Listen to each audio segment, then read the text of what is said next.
Good evening. The time is about 6:35, and you're listening to KCAW in Sitka. I'm News Director Robert Woolsey, and I'll be moderating tonight's KCAW election forum with candidates for Sitka School Board Andrew Hames, Cass Pook, and Blossom Twitchell. We have received a number of listener questions already by email, but we can still take more. You can send your questions to news@kcaw.org. You can also call us at 747-5877, and your questions will be relayed into the forum. Please bear in mind that we do have limited time tonight, so I might paraphrase your questions on the fly. This is the second of 3 municipal candidate forums we're hosting on Raven Radio. Last night, we had the 2 candidates for mayor on the air at this same time, and tomorrow night, we'll have the 8 assembly candidates. You can find a link to these forums to watch in real time or review later on the KCAW Election Hub at kcaw.org or on the Raven Radio Facebook page. The Election Hub also has pictures, bios, and position statements by the candidates written in their own words. Again, that's all at kcaw.org. So now let's turn to our candidates for Sitka School Board. We've got a 2-minute time limit for your responses. Aaron McKinstry is in the air room running the clock for us. KCAW forums aren't structured as debates. They're more an opportunity for you to share your views on the major issues our district is facing. If you'd like to ask one of the other candidates to clarify or elaborate on one of their answers, feel free to do so. Andrew Hames, Cass Pook, and Blossom Twitchell are running for 2 open seats on the board. Hames and Twitchell are the incumbents. Pook is a former incumbent. Andrew, let's start with you. Please introduce yourself and tell us why you'd like to serve on the school board for another 3 years. Yes, good evening, Robert. And it's great to be on the radio with you and Blossom and Cass this evening. And thank you for our listeners for tuning in this evening to ask us questions and learn more about us. My name is Andrew Hames. I was born and raised here in Sitka, attended Sitka schools all throughout my K through 12 education. I graduated in 1998, and I went to college at Idaho State University, where I pursued a degree in music education. I had a great group of professors down there to work with, and great teachers here who inspired me to want to be a teacher myself. I loved thinking about the difference that teachers made in students' lives and that they made in my own life, and that's what inspired me to pursue that. I met my wife at ISU, and she was in the piano performance program. She teaches a piano studio here in Sitka and did down in Idaho as well. I taught at Blackfoot High School for 6 years. The last 2 years I was there I also taught at Mountain View Middle School, mainly as a choir teacher and other music classes. I loved being part of the education community there. In 2013, I moved home with my family to get involved in the grocery business, which is our family business here in Sitka. Was really excited for my kids to have the chance to go to Sitka schools. My son started kindergarten that year, and we've been here since. I'm really excited about the chance to be back involved in education. I miss it very, very much, and I feel that with my background in education, being a teacher, I bring a great perspective to the board table. And also with some business experience now at the grocery store, I think I have a healthy sense of budgets, this community, and I'm really excited for the opportunity to continue being on the board. I was appointed just back in June, just to fill the seat, which is open in this election. So I'm hopeful that I can continue working with the board. Thank you, Andrew Hames. Cass Pook, tell us why you'd like to serve on the school board for another 3 years, and introduce yourself, please. Hello, my name is Cass Pook, and I grew up in Sitka. I was born in 1962 and spent most of my life here. Minus 12 years I spent in Bellevue, Washington, where I lived with my family when I first started a family, moved back when I had 3 children. And my parents are Pete and Bertha Karras, and my grandparents were Mark and Annie Jacobs. I am Tlingit and Greek. I am from the Eagle Killer Whale clan, the Dachlawadi, and I went to school, preschool through high school.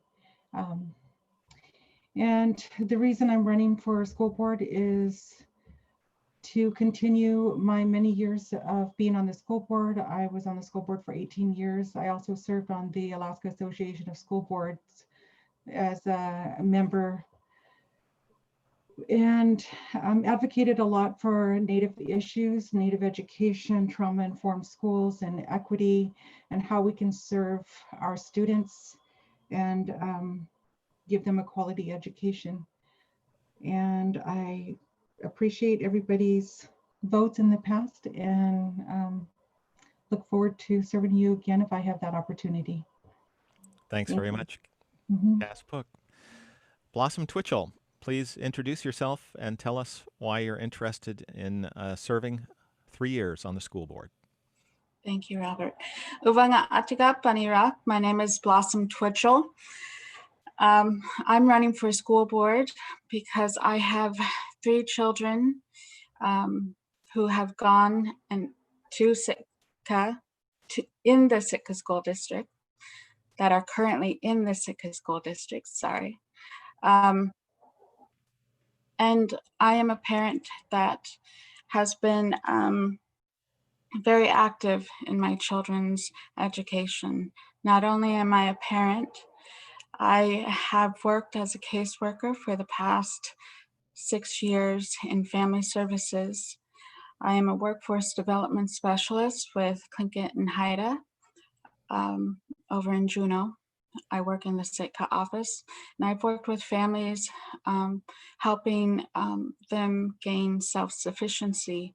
While doing that, I've gained an insight of working with each family that I have, that their children have needs much like mine, and advocacy is much needed.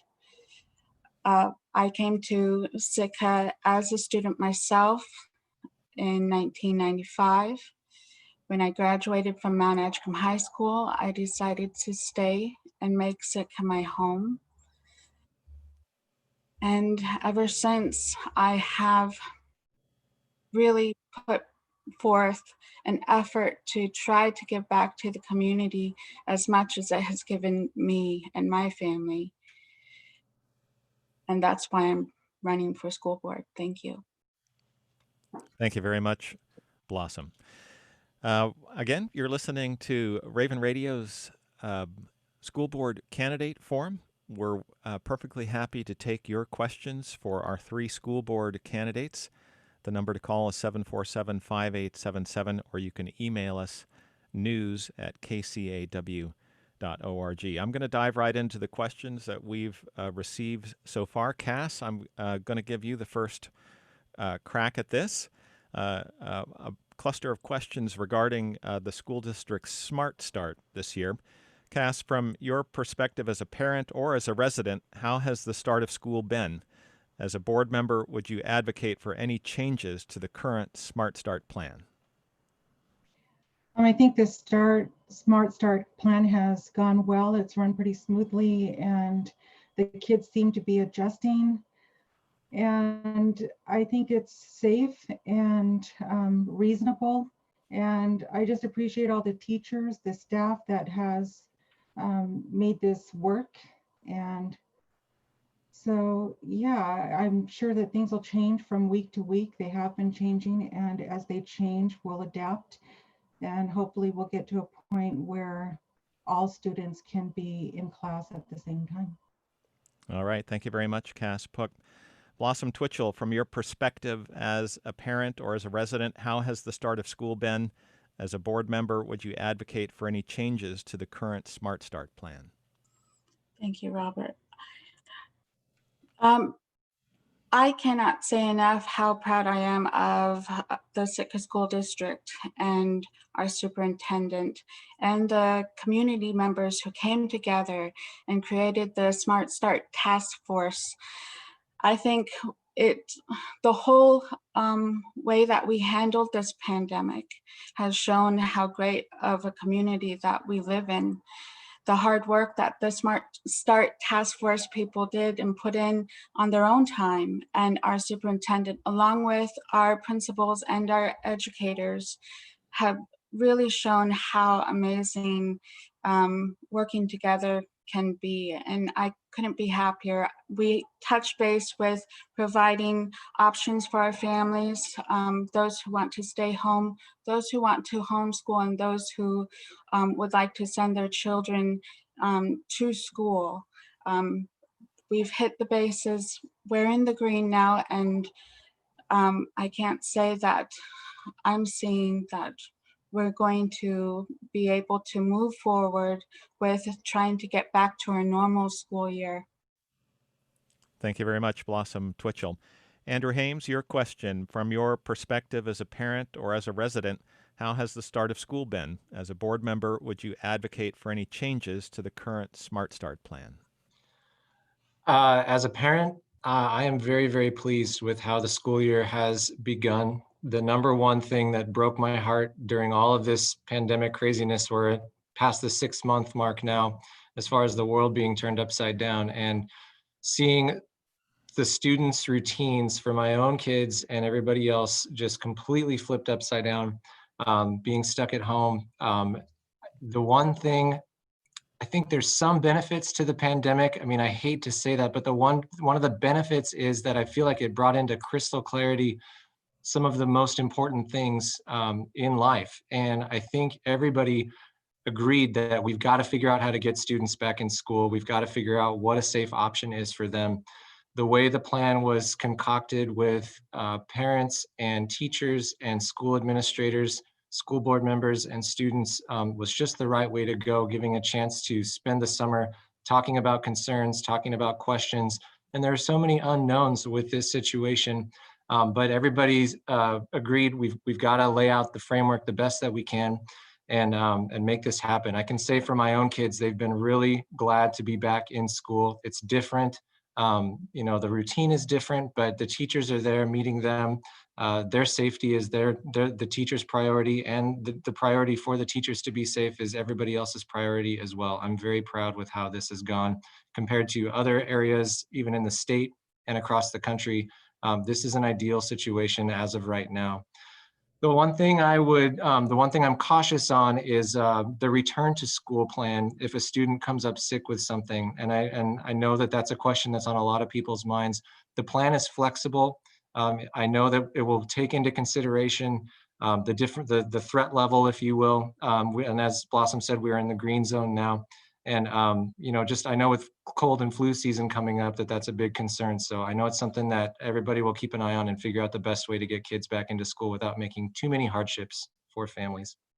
Thank you, Andrew Hames. You're listening to a school board candidate forum over Raven Radio, KCAW in Sitka. We can take your questions at news@kcaw.org, or you can give us a call at 747-5877. Blossom, you'll get this first question. This is along the lines of Smart Start. Enrollment is up significantly in Sitka's Reach homeschool program.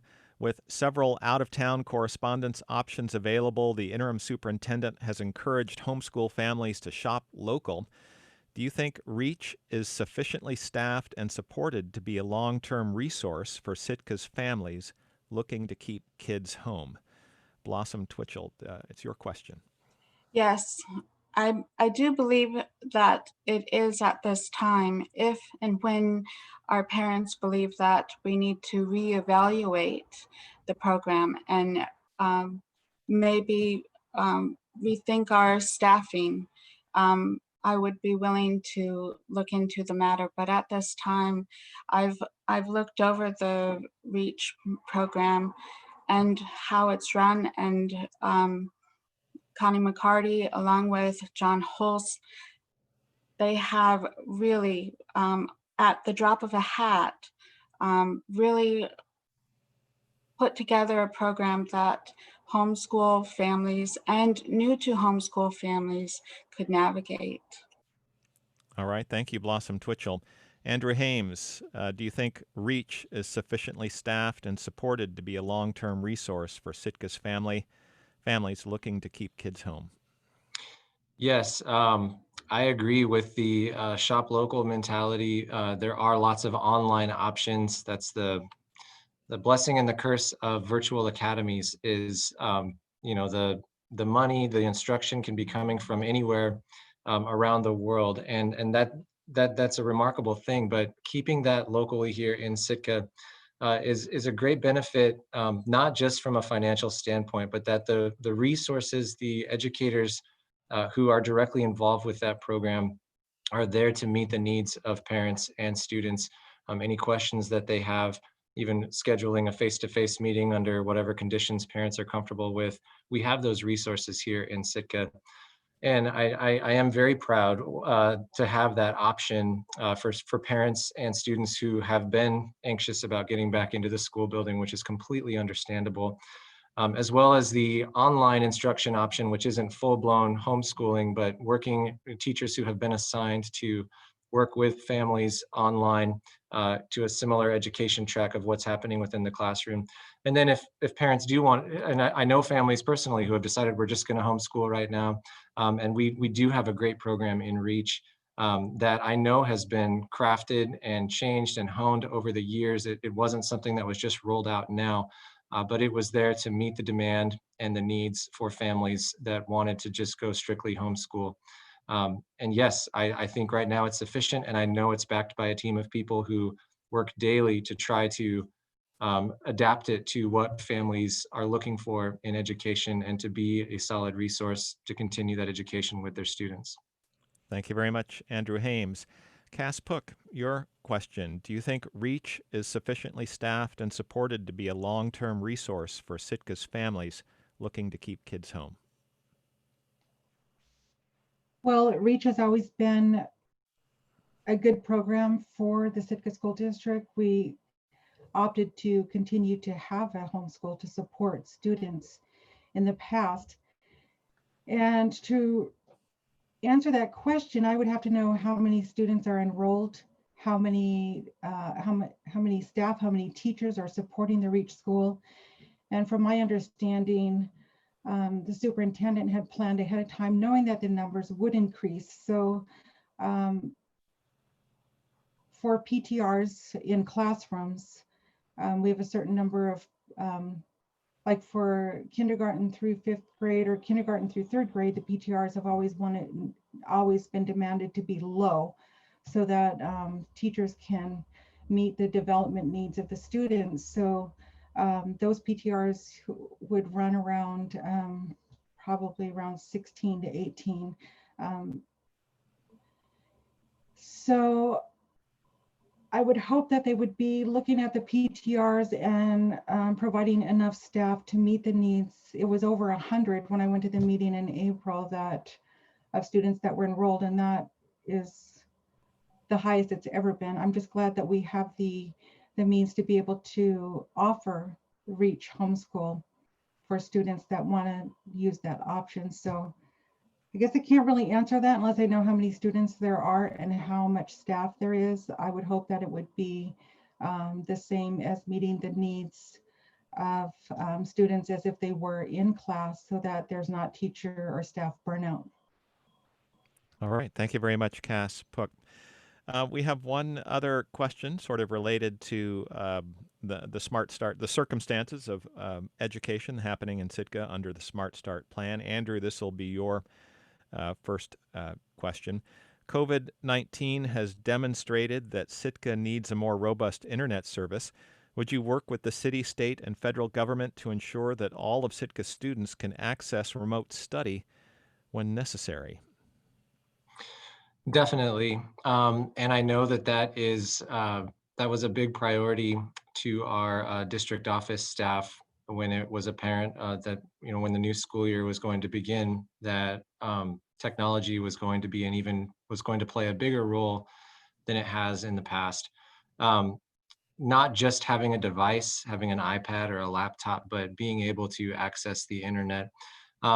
And I don't personally know the details of how, we were assured as a board that the connectivity issue was big on their list of priorities. But as a board member, absolutely, I would want to support any efforts to make sure that every household, every student has that type of internet access to do video streaming, to be able to look up assignments, to access school portals. It's just become, it was a part of education before all of this happened, and this put it front and center. So absolutely, it's important to remember that you know, internet connection has become almost as vital of a utility as running water in a house, and that information chain. It's very important for all students to have access to that. So I would absolutely be open to listening to any experts, any ideas, any way that we can make sure that every student has that connectivity. Thank you, Andrew Hames. Cass Pook, your question. COVID-19 has demonstrated that Sitka needs a more robust internet service. Would you work with the city, state, and federal government to ensure that all Sitka students can access remote study when necessary? Cass. Absolutely. This is something that was even an issue before COVID. So this just pushes us into the need for connectivity and bandwidth and being able to offer internet services to all students, because in the past we couldn't offer it to all students. But I would support whatever help that we would get. And I think just also connecting with the tribe and other organizations that can help out with the resources that we need to make it happen. Thank you very much, Cass Pook. Blossom Twitchell, the question is, do we have enough robust internet, a more robust internet service in Sitka? Would you work with the city, state, and federal government to ensure that all of Sitka's students can access remote study when necessary? Absolutely. As a caseworker, our number one role is knowing our resources and working together to find an answer. So yes, I fully support working together and finding out what we can do to better the services for our students and families. And I just have to say, when the pandemic hit, it seemed like everyone did their part to try to get that internet connection going. When it came to the school district, they offered up the laptops. I cannot commend the tribe enough for spending CARES Act funds for the laptops and iPads that they gave the tribal citizen children. And for the providers, internet providers in town. So yes, as far as connectivity, it's shown that we can work together, and I believe that we could work together more to continue to provide and better that service. Thank you very much, Blossom Twitchell. And thank you, Leah, for the question about more robust internet service. If you'd like to get a question before the school board candidates, you can give us a call at 747-5877, or you can email us at news@kcaw.org. We do have a pretty long list of questions covering a range of topics, but if you've got something that that is not on our list, I'll try and move it up for you. We're moving next to cultural education. Cass, this will be your question first. The Sitka School District benefits from a cultural department and a cultural director that supports all of the schools in meeting equity goals. As a member of the Sitka School Board, would you commit to maintaining the position of cultural director and continuing to invest in culturally responsive teaching practices? Please explain why you hold this view. Cass Pook. Yes, I would support that. And while I was on the school board, that was one thing that happened while I was on the school board, is we were able to hire a cultural director. And from that, we also have the Wu Chin, which was started with, it was a pilot program for a preschool program, which the state is pretty close to getting federal funding, which we've worked on for years, to start kids out early for cultural programs. And there's a lot that comes with it. There's ACES. ACES is part of our adverse childhood experiences, to be able to have awareness. And we have the social emotional learning grant from AASB. and that is to cover a lot of the equity issues with meeting all kids across the board to ensure high quality education, excellent educators. We've been training our teachers through the SEL program and trauma-informed schools. So there's a lot of information on that, but the Sitka Schools District has been doing it, and I would continue to support the teachers and staff to be able to be aware to the needs of all our children. Thank you, Cass Pook. Blossom Twitchell, as a member of the Sitka School Board, would you commit to maintaining the position of cultural director and continuing to invest in culturally responsive teaching practices? Absolutely, yes.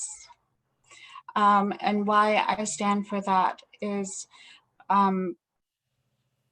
our students need a strong cultural program, and I am excited for the new changes that we have with the new cultural director, Jewel, and her work with Lucretia, along with all the other program employees that uplift the cultural values of our students who find themselves Alaskan Native. Most importantly, historically, education was a way to enforce a assimilation. And the way that I see it is this could be a chance to strengthen and use education to save our languages and our cultures and make our students stronger, which will in turn make our families stronger, which will in turn strengthen our test scores, and along with it, uplift the social emotional learning and healing the traumas from the past. Thank you, Blossom Twitchell. The time is 2 minutes after 7 o'clock. You're listening to Raven Radio, KCAW in Sitka. You've joined our live school board candidate forum here in Sitka. Andrew Hames, it's your turn to take on this question. As a member of the Sitka School Board, would you commit to maintaining the position of cultural director and continuing to invest in culturally responsive teaching practices? Yeah, I think this is a critical and beneficial position for our district. Having Jewel and Lucretia in the positions that they're in, I mean, just in the school board meetings I've been to, there's a steady presence by those individuals wanting to be engaged and a part of the process. And it's my understanding that culturally responsive schools has been something that the district has been aspiring for over 20 years, and it's been part of the curriculum. It's been meant to guide that, and I think, you know, cultural standards for students, they emphasize that students are able to draw on the community as diverse as it is, and we have a wonderfully diverse community here. Of course, the Native Alaskan population and the Filipino community, a Hispanic community, and just so many others that make our community as rich and amazing as it is. And so making that part of the school district and supporting positions that's their mission, is to educate students and to give them a sense of pride and awareness. And even if it's not your culture, that you're aware of it and that you understand what it is that makes it special and what we have to learn from it. So absolutely, yes, these positions are crucial for our students, and to help them see not just the current, present, and the past, but where that fits into the future. So absolutely, yes, I would be supportive of that. Thank you very much, Andrew Hames. And you did mention standards in your response, Andrew, and that sort of leads us to our next question, which will be yours, Blossom. This year, the Alaska Association of School Boards is considering a resolution to support the Alaska Standards for Culturally Responsive Schools, which were adopted by the Alaska Department of Education in 1998. Do you support cultural standards as a complement to content standards? Please explain. Blossom Twitchell. Yes, I do. Any type of growth, any type of movement towards understanding and inclusion, I support. All right. Thank you very much, Blossom Twitchell. Andrew Hames, do you support cultural standards as a complement to content standards? Please explain. Yes, and not just because it's something that we need to add in and honor. It makes the content in education accessible and relevant to students. Um, just in our district staff, we have teachers who have taught in various parts of the state, in various parts of the country.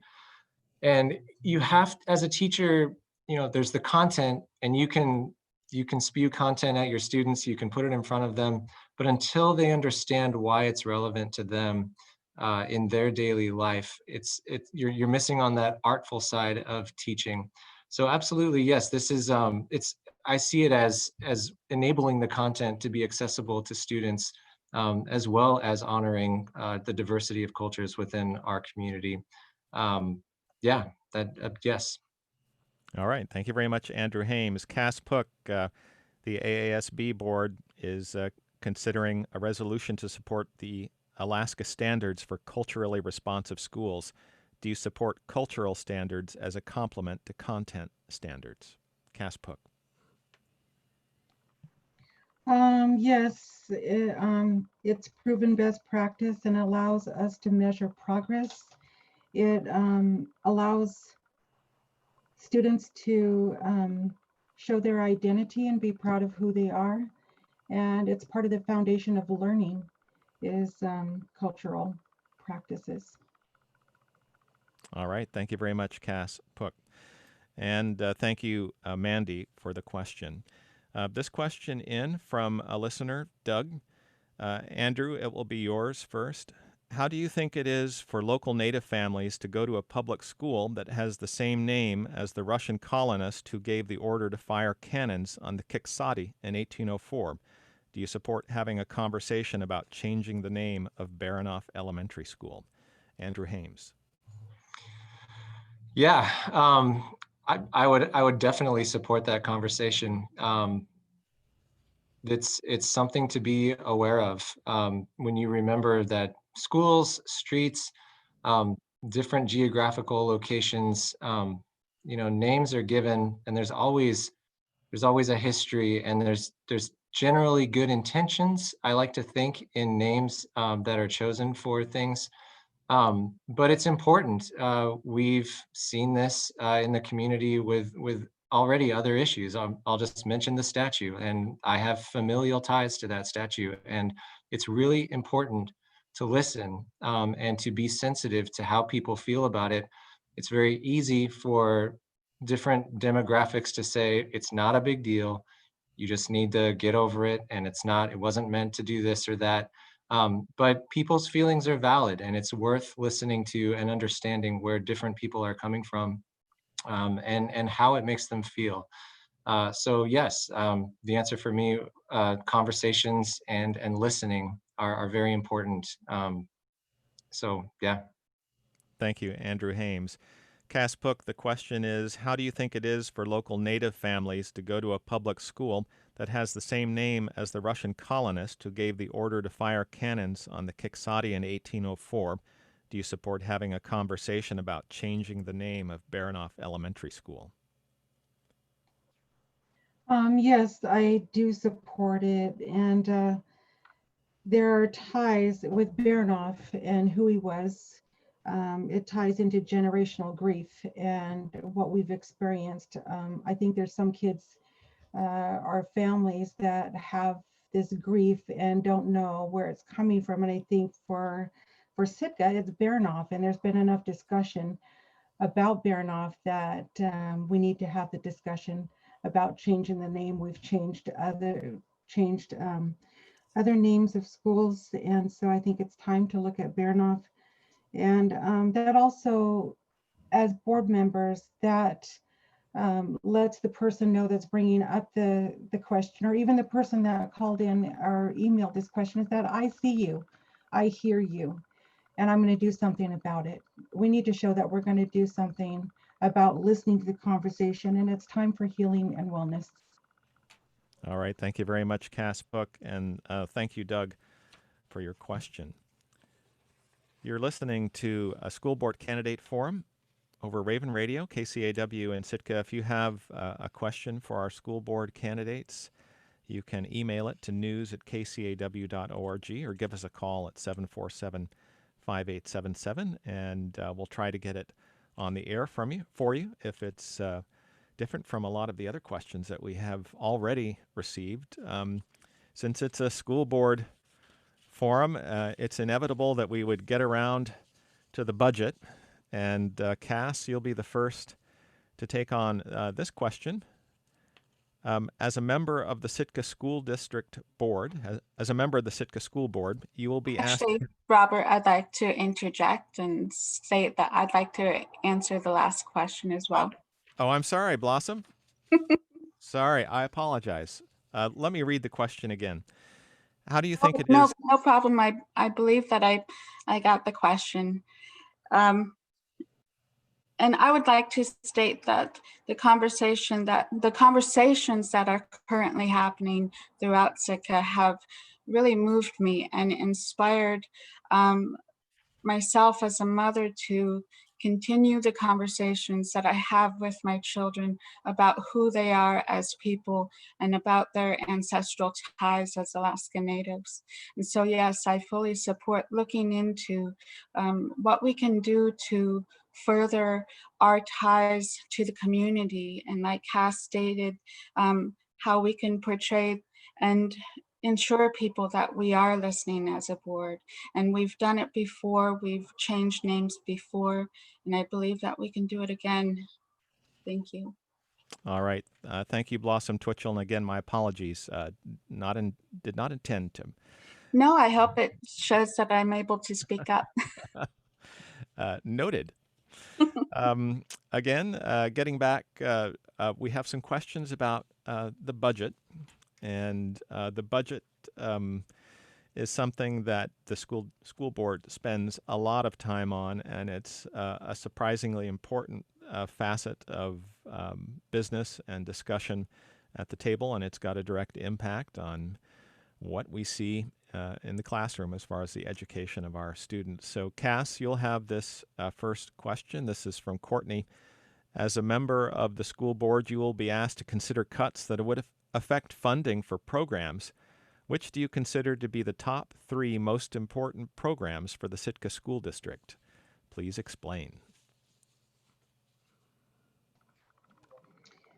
Well, in the past, when I was on the board, there were programs. I'm thinking of the vocational.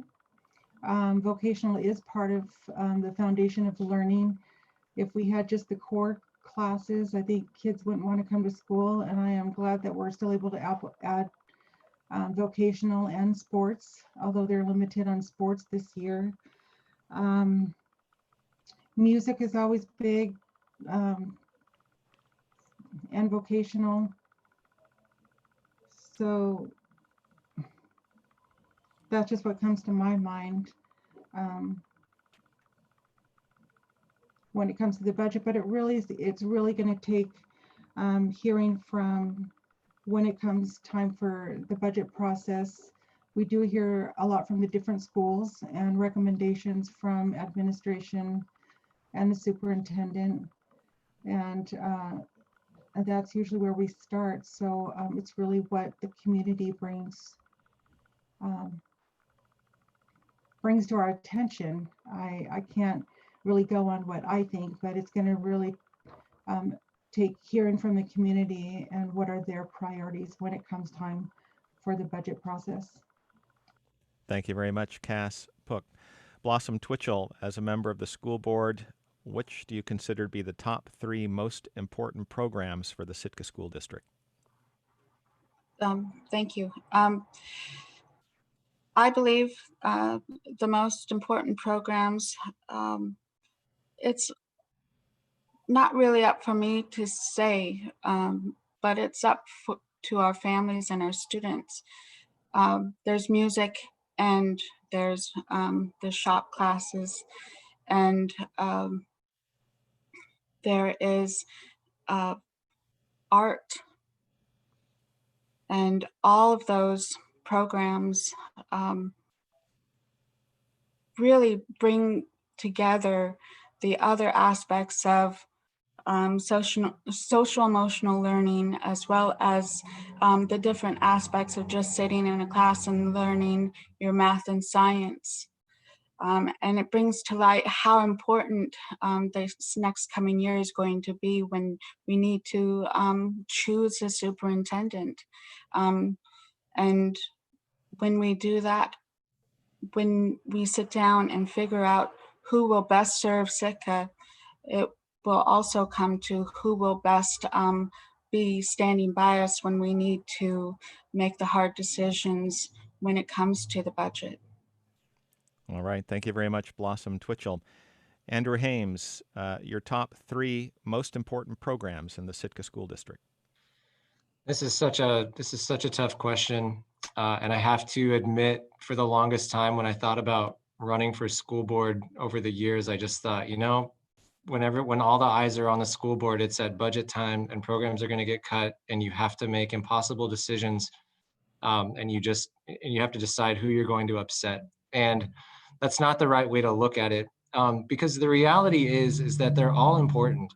Any program, any extracurricular thing, somebody put it together and pours their heart and soul into it, and it's there to provide a well-rounded experience for our students, and that's where students' passions get ignited in life. The academic subjects are so important, and then it's these other wonderful, enriching experiences that our school district can offer that gets them excited to be there and drives them into new areas in their lives.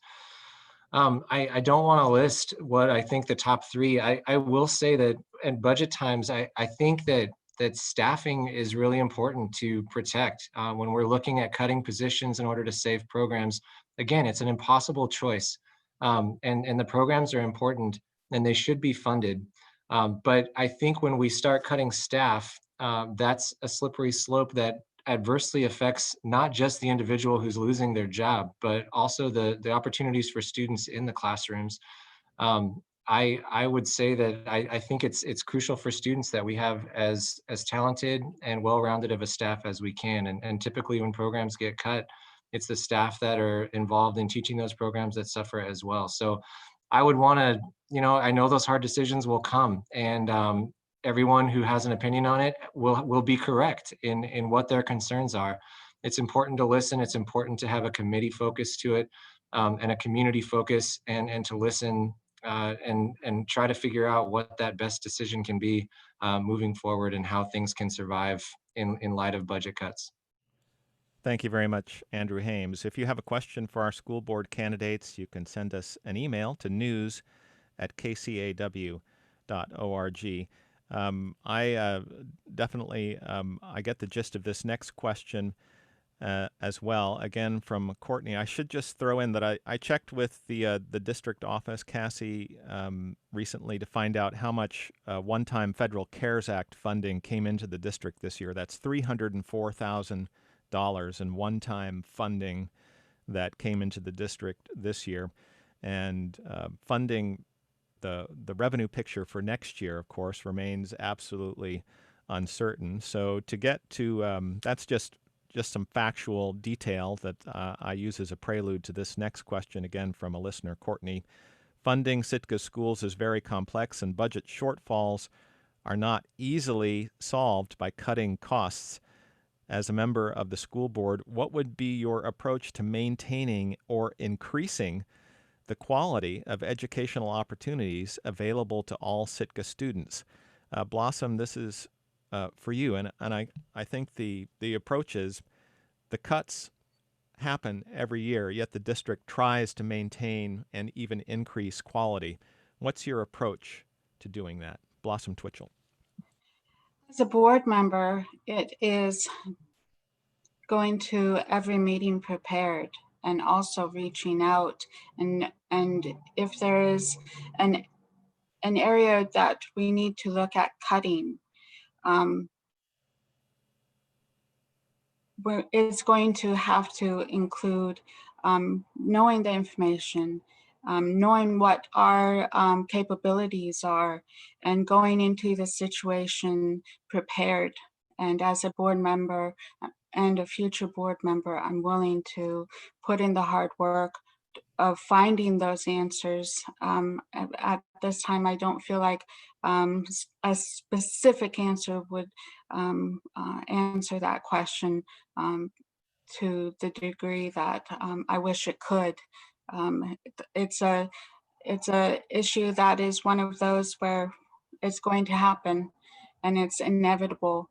But as a board member, I can fully state that I can be prepared and be the best that I can be, so that what happens, I could stand by my decision. At least it's going to be a team work approach like it always is. And I'm willing to be part of that team. Thank you very much, Blossom Twitchell. Andrew Hames, the question is, given the fact that declining budgets are almost, or budget shortfalls are complex and almost inevitable, what would be your approach to maintaining and or increasing the quality of educational opportunities available to all Sitka students? I would echo what the track that Blossom was on. It's going to be a team approach, and we're going to have to lean on the experience in our district and with our interim superintendent. This is absolutely, it's become a cliche, but this is an unprecedented situation as far as, budget declining in education, lack of funding. We need more resources. It seems to be the name of the game, state to state within our country. And I remember as a teacher, I'm like, if one more person says we're going to have to do a little more with a little bit less, I'm going to scream.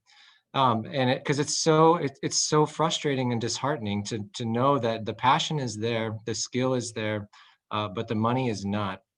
I know, so many of the great teachers that I've worked with and that I know, they're going to do what they need to do to provide the best opportunities and resources for the students because they're passionate about the students, and that's what's best for them.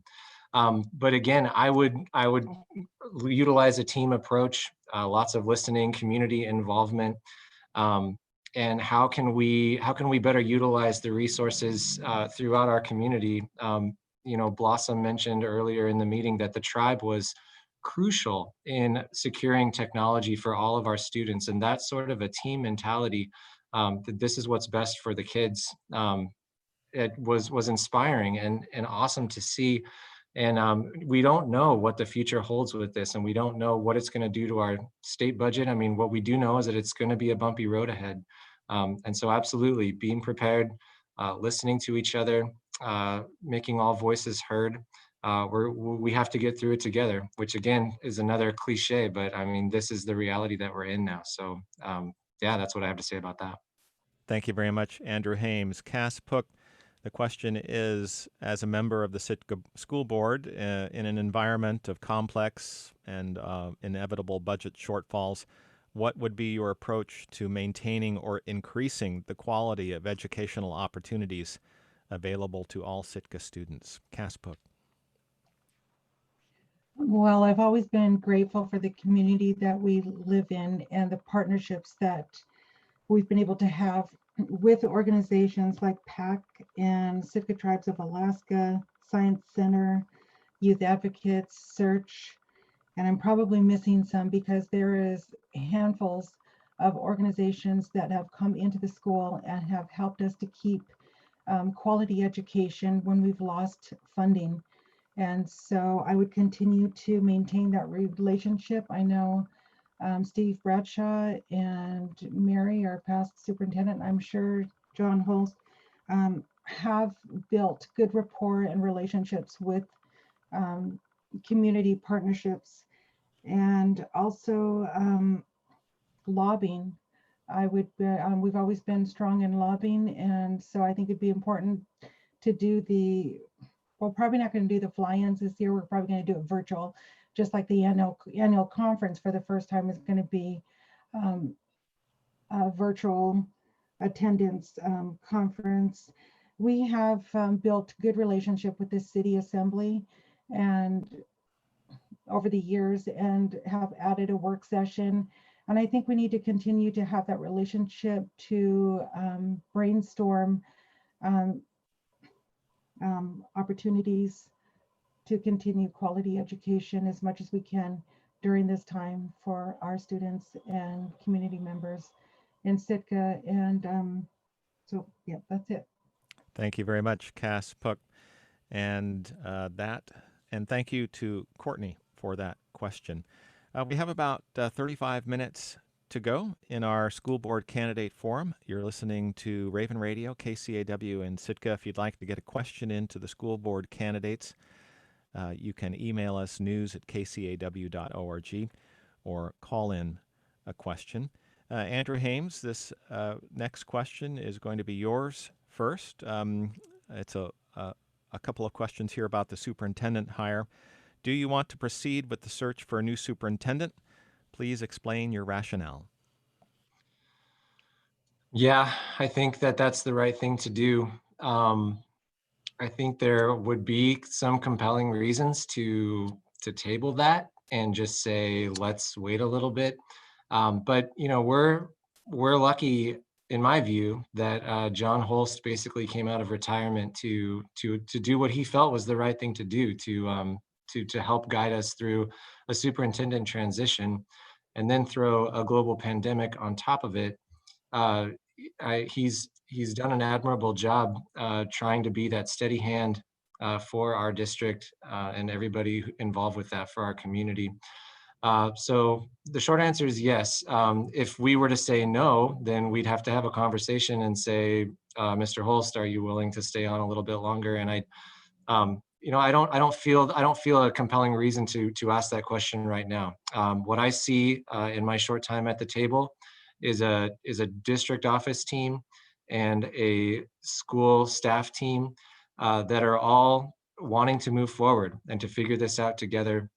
And I think that the situation almost adds more urgency to let's figure out how we can at least know who the individual is that's going to be the leader for our district in the coming years. And you know, I think we'll know as we start that process if the time isn't right, that you know we're going to need to be flexible on this, and we'll always need to be flexible. But I would say yes. I think it would be wise to just continue moving forward into the unknown. Thank you, Andrew Hames. Cass Pook, do you want to proceed with the search for a new superintendent? Please explain your rationale. Yes, and I think that we can't start soon enough for the superintendent hire process. And I want to thank John Holst for stepping in. And the reasoning in starting early is that we need to find a seasoned veteran superintendent. Sitka has a good reputation as a school district, and there are superintendents that would probably jump at the opportunity to be able to come to Sitka. I know that we have had longevity with our superintendents. Steve was a superintendent for 14 years, and Mary was committed to doing 10 years. But I think we have a district where we work well with our staff and administration. And if we start early, I think we have a good chance at getting an excellent superintendent. Thank you, Cass Pook. Blossom Twitchell, do you want to proceed with the search for a new superintendent? Please explain your rationale. Absolutely. At this time, we don't have the luxury of time. I can't say enough how impressed I am with Mr. Holt's work and how well he's jumped in and pulled the Sitka School District together as a team to not only tackle this pandemic, but also help the board prepare for the upcoming search for a new superintendent. And I'm going to honor his words. He gave us a year, and that doesn't give us a lot of time. Thank you very much, Blossom Twitchell. Still on the topic of the superintendent, Cass, a key part of the work of a member of the school board is hiring and evaluating the superintendent. If elected, what are the 3 outstanding qualities that you would be looking for in Sitka's new superintendent? And this is sort of a mash of a couple of questions that we've received. What are the important qualities that you'll be looking for in a new superintendent? Cass Pook, it's your question.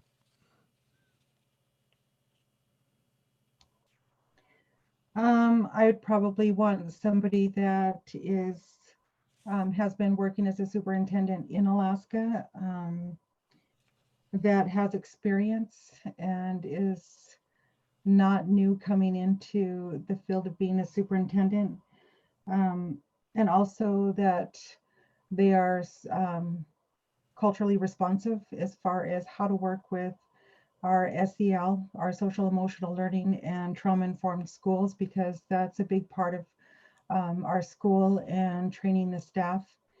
And also that it would be somebody that can live in an area that's pretty isolated, but maybe they've had a lot of practice with COVID, so maybe they'll do just fine.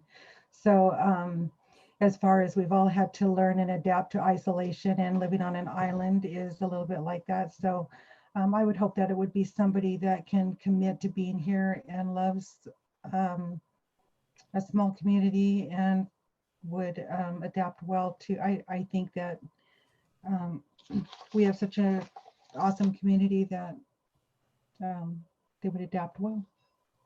Thank you, Cass Pook.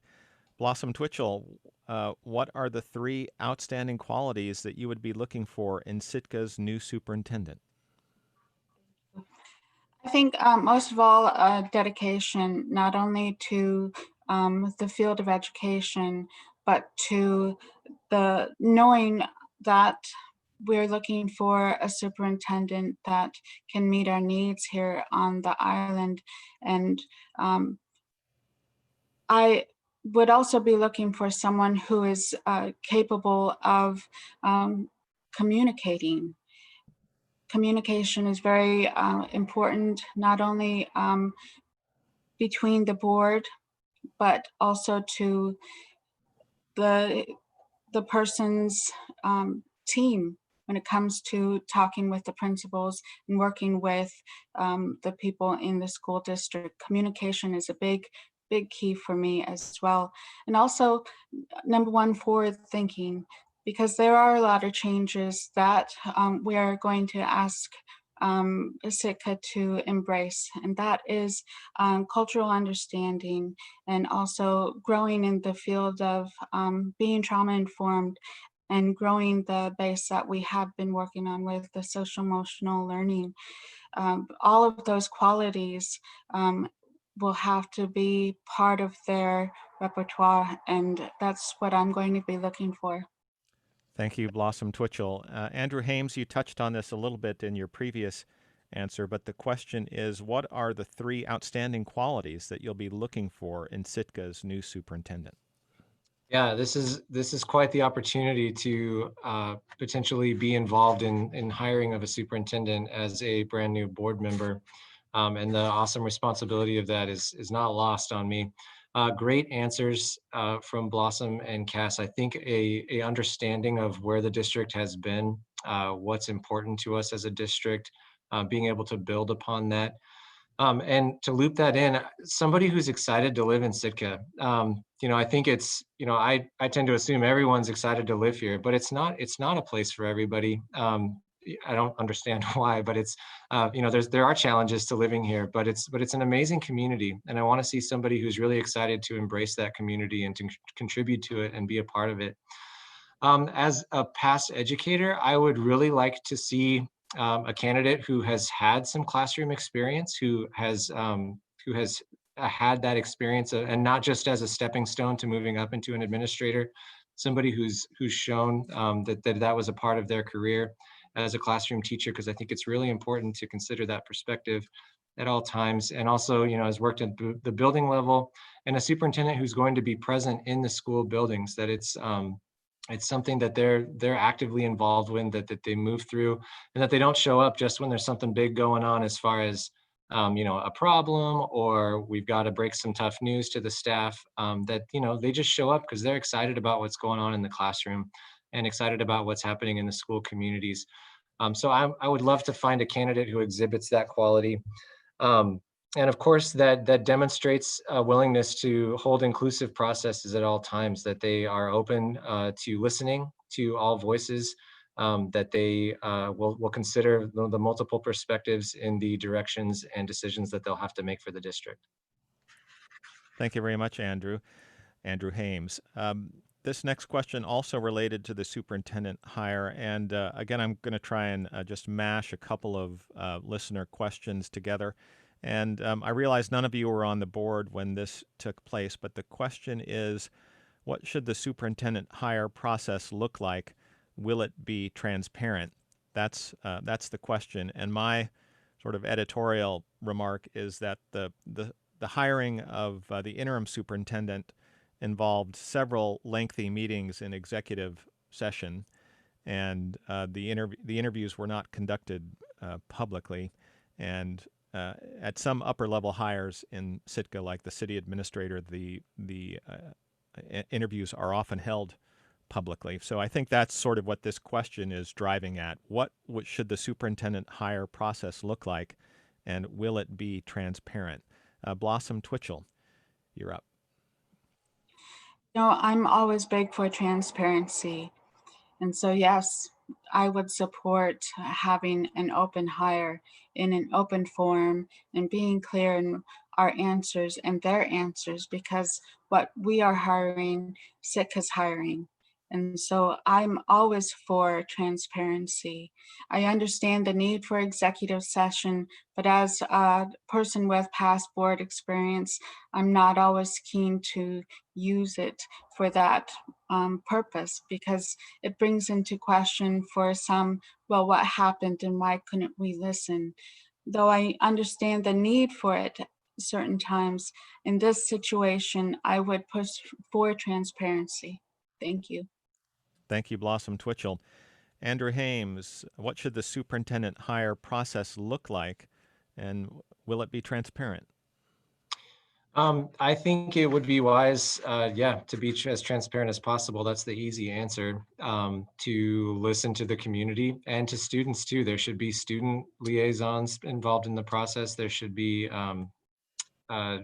parents, different community members.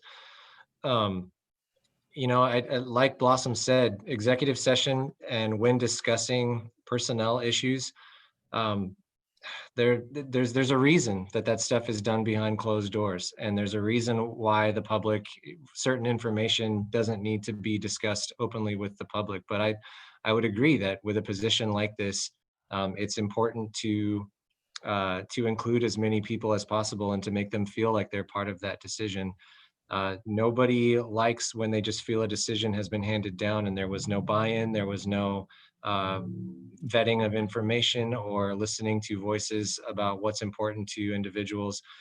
So I'm sure that executive sessions will be part of the process, and there has to be a good reason. As you mentioned, none of us were on the board during that time.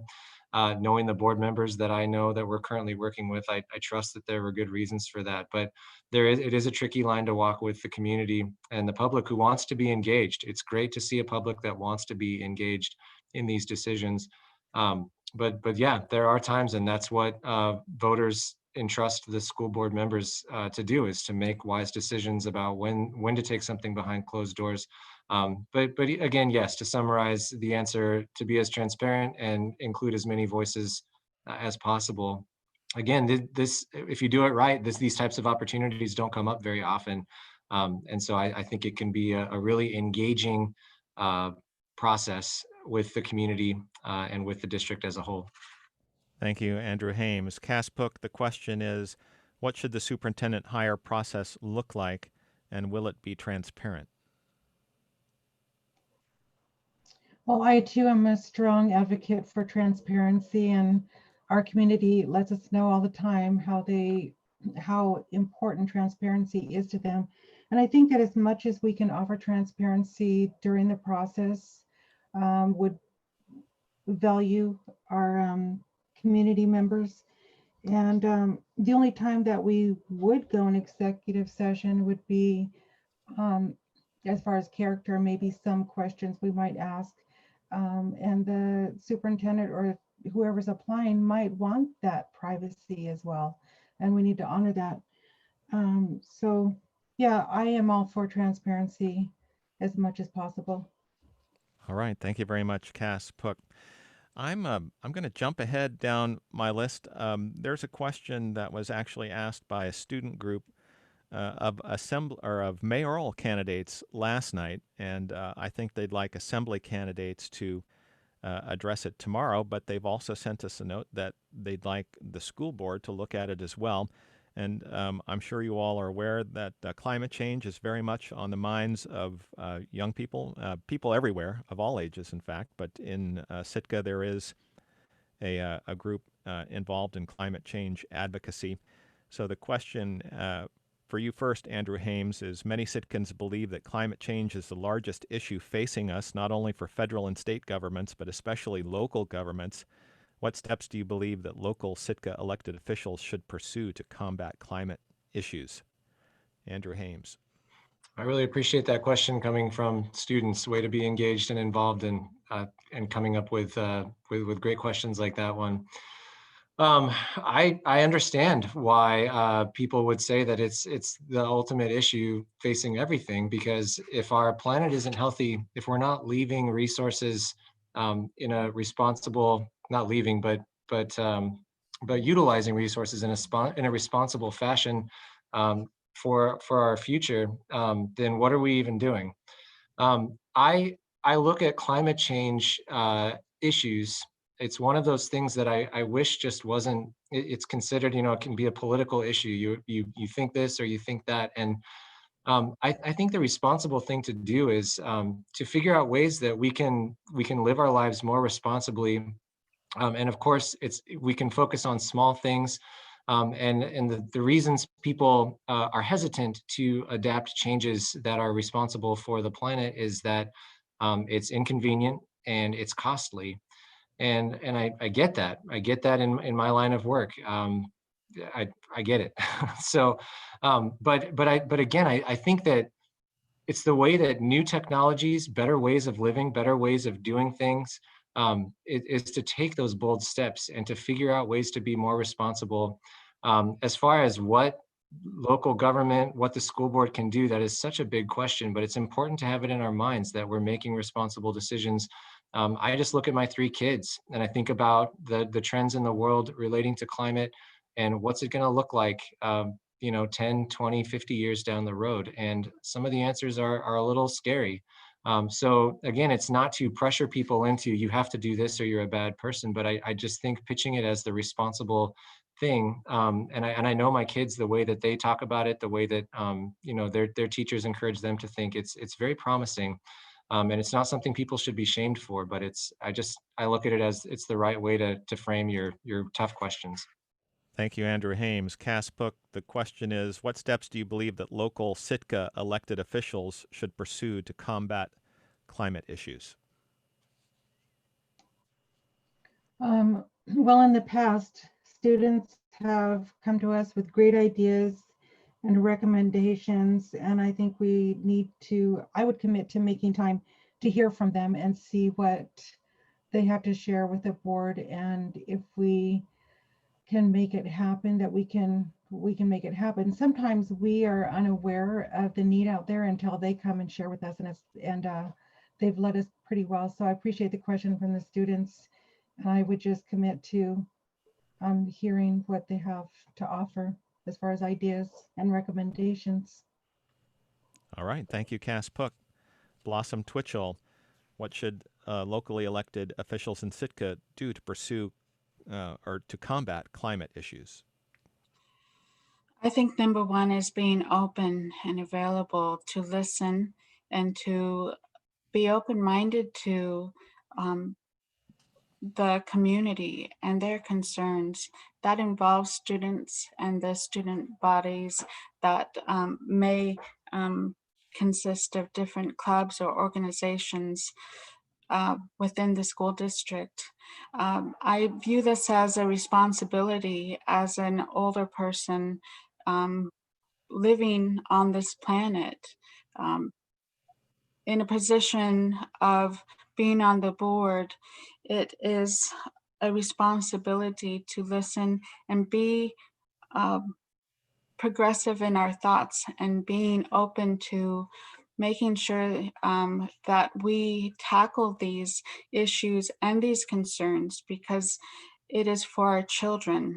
And one day they're going to grow up on this planet, and I want to be able to pass on to them a planet that is the best that it could be. And in doing so, as a board member, I can say is I'll try my best to listen and be productive and being open and supportive.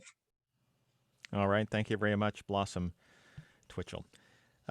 Getting to another listener question. I believe this came up last night during the mayoral forum. This question just came in, and Cass, you'll be the first to address it, please. School buildings are nearing their end of their useful life. How does the school board go about tackling that problem? Cass Pook, school buildings.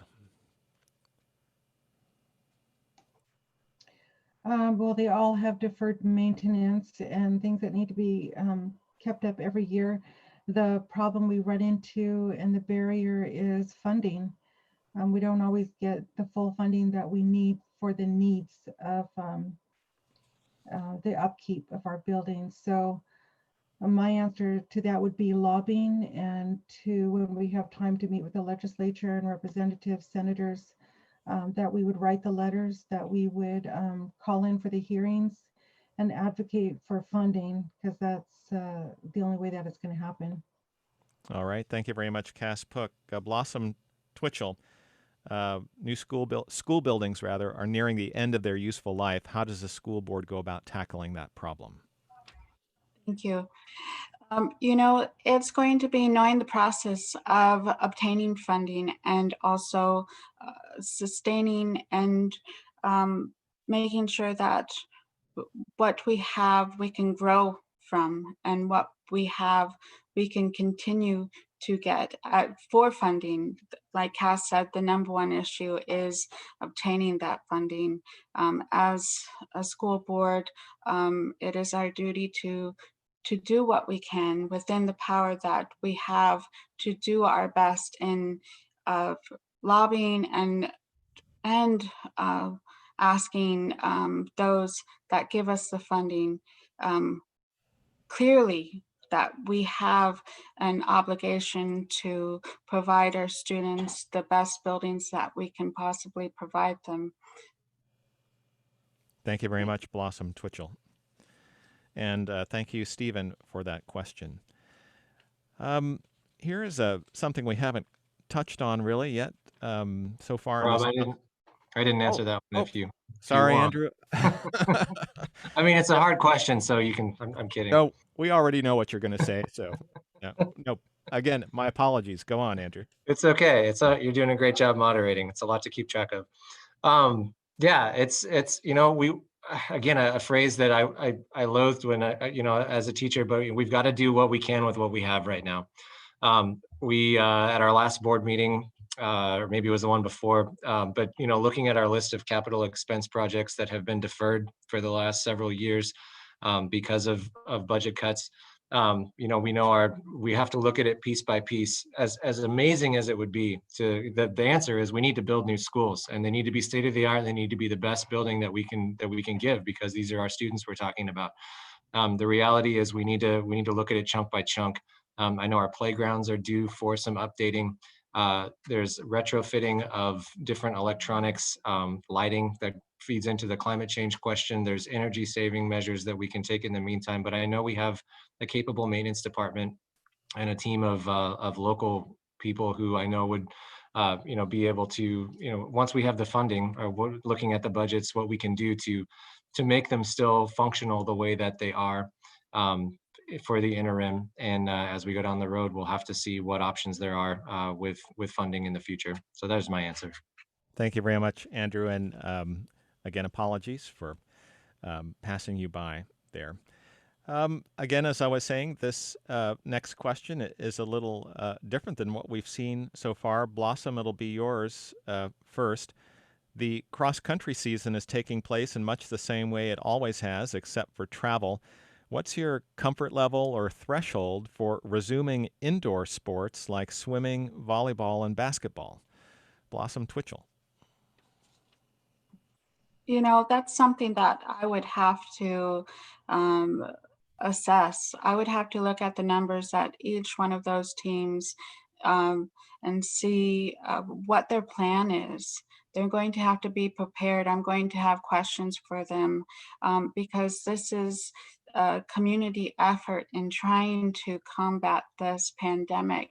And part of what we've faced as a whole is giving up what we love and giving up our spaces and sacrificing some of the normalcy that we've had before. And although some might be comfortable and might state that they would be comfortable and most safe to proceed to have those sports, I would have to question that, because we are human, because we're going to have to look at the whole community as a whole. And and I have to say that some people aren't comfortable at this time, and I'm going to have to respect that. So my answer would be, I would like to know more information before moving ahead, and that would be a team effort. That would be a question to the board as a whole. Thank you, Blossom Twitchell. Andrew Hames, what's your comfort level or threshold for resuming indoor competitive sports like swimming, volleyball, and basketball? I got the dreaded your connection is unstable. So if I go on the fritz here, that's why. From what I can understand on the question is about returning to indoor sports activities. Yes. Okay. I think as a board, as leaders, we have a responsibility to take the current scenario seriously. I think that it's incumbent upon us to make sure that there are parameters in place that ultimately protect our students and our coaches and staff that are involved in those sports activities. Or anything inside. I mean, band rehearsals are happening outside or on Zoom, and that nobody wants that, but it's what we need to do right now. I think I don't like the thought of, well, if you're comfortable with it, we're going to go for it over here. And, you're willing to take the risk. That's great.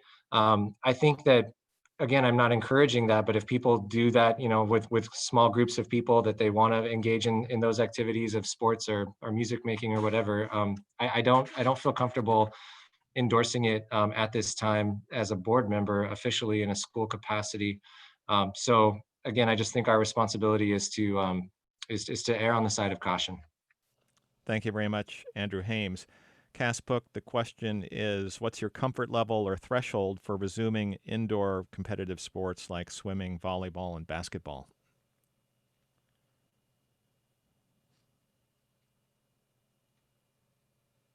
Cass, you need to unmute your mic, Cass. There you go.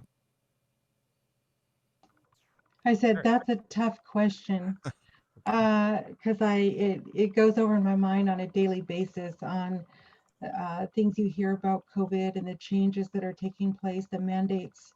And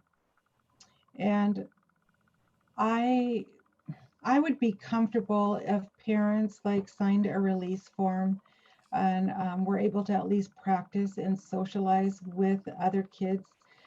Being that my background is in behavioral health and prevention, and seeing the changes that have happened for kids with isolating and not being able to socialize, depression has gone up, suicide rate has gone up, and anxiety is huge. But I think that if we had an open opportunity to be able to allow just a certain number, like I think 10 is a number. I mean, we're splitting the classroom. Half of them are learning from home and half of them are in the classroom. I would be comfortable with doing the same thing with the sports.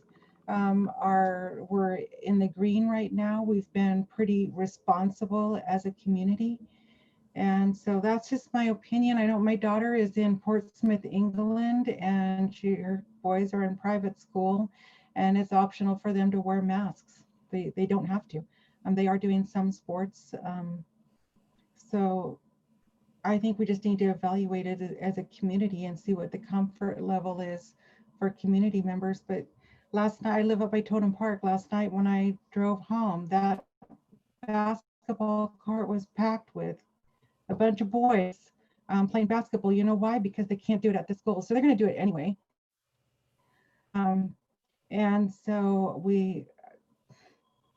I would support it if the parents signed a release not holding us responsible, because they're losing time, not being able to practice and not being able to hang out or socialize with each other.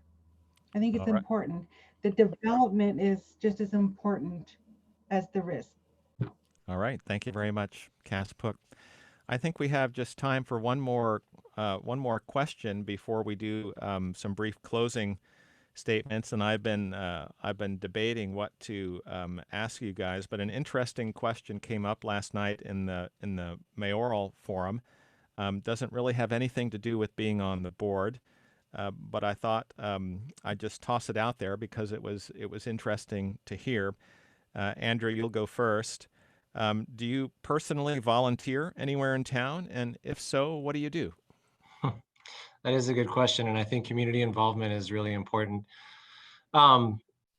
I've volunteered with arts things because not getting to be a music teacher anymore, that served two functions for me. I got to work with great students and I got to do music.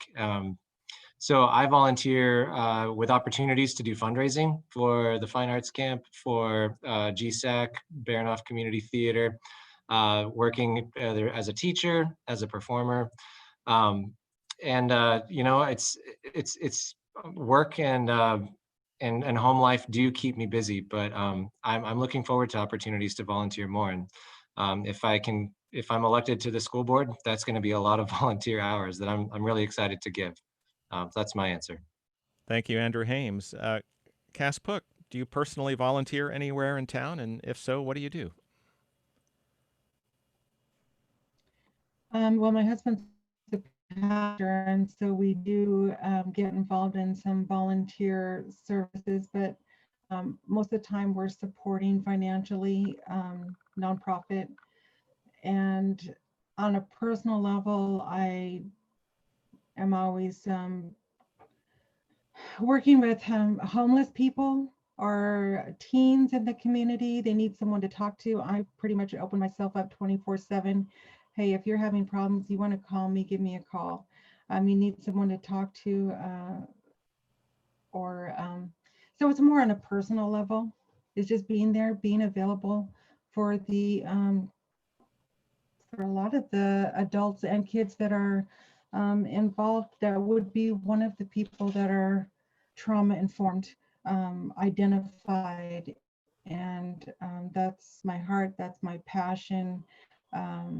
Whether I'm in Sitka or whether I'm in Anchorage or I'm across the country, I'm always reaching out to the homeless and people that are in need of someone just to be there for them if they need someone to talk to.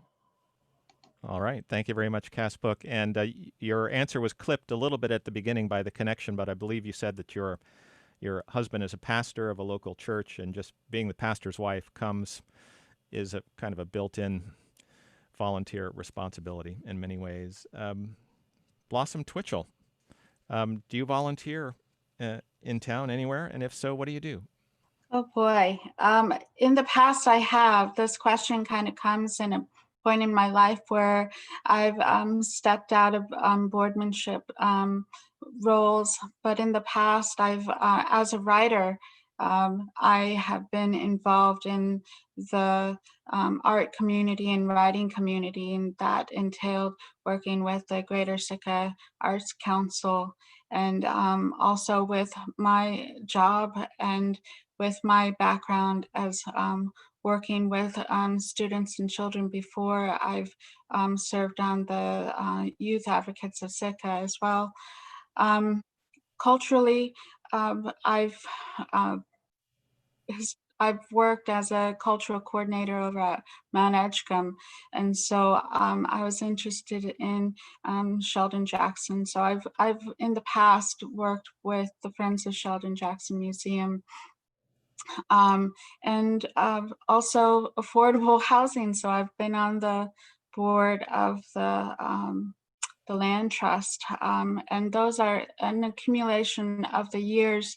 As of right now, I have tried to be supportive to my husband, who has stepped in the role of um, volunteering throughout the community. And right now, if I'm elected, part of who I would be for the next 3 years is giving my time on the school board, and that would be my main priority. Thank you very much, Blossom Twitchell. We have come to the end of our allotted time in what we have left. I wondered if each of you would be interested in just taking just a minute to make a closing statement for our listeners. It'll be in our rotation. We're up to Cass Pook, Blossom Twitchell, and Andrew Hames. So, Cass, if you wouldn't mind starting just a minute or a few seconds to make a final remark to our listeners about your candidacy.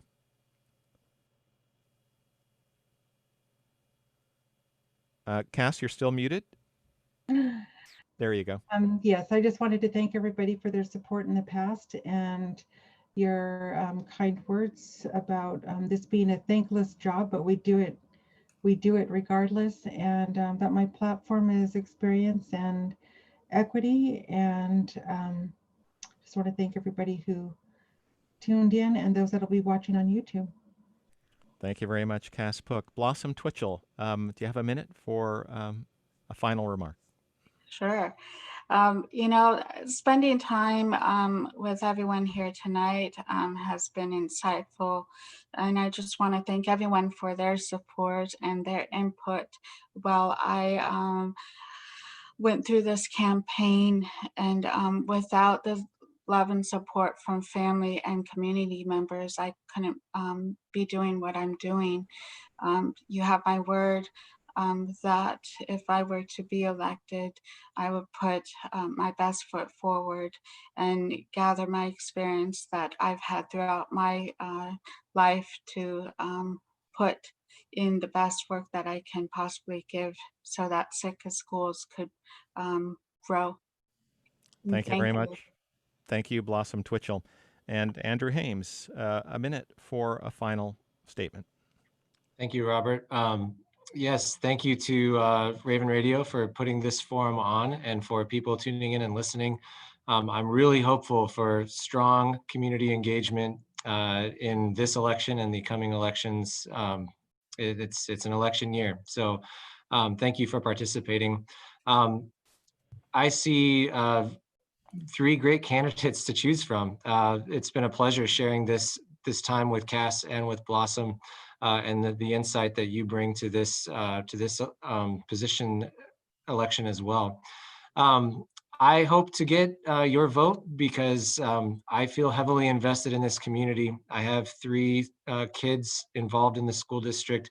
I'm going to be thinking of them. I'm going to be thinking of their teachers as a board member.